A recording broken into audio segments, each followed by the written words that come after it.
So what my subject is here is cargo. Cargo drives shipping.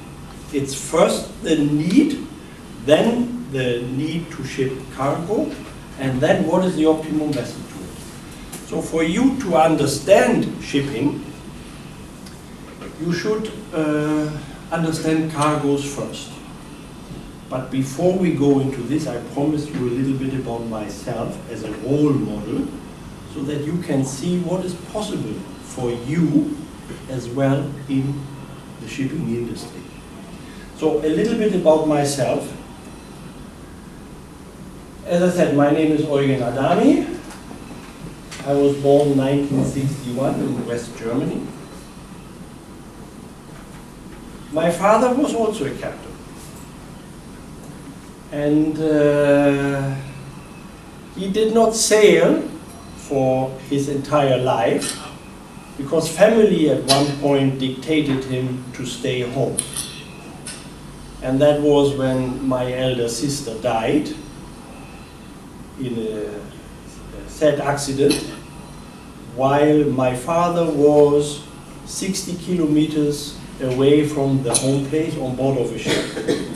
And he could not manage to come home for her funeral, although there was only 60 kilometers in between.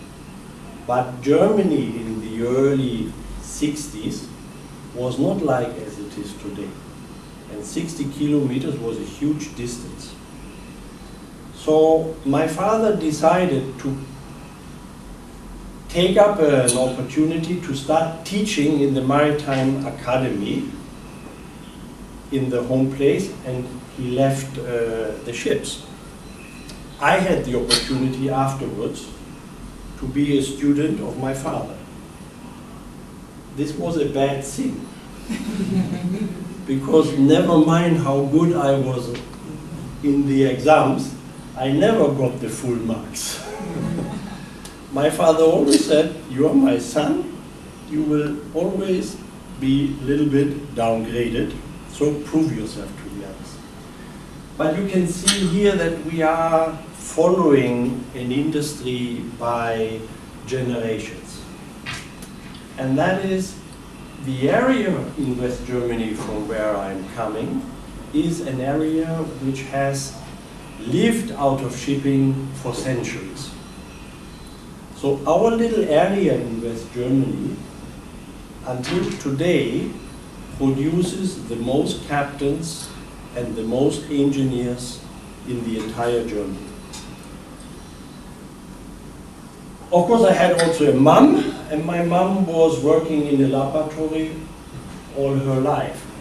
Not usual for a German woman in those times, because in those times it was almost certain that the women have to take care of the family, they have to take care of the house, and they should not earn their own salary. It was not something which was welcomed in those days.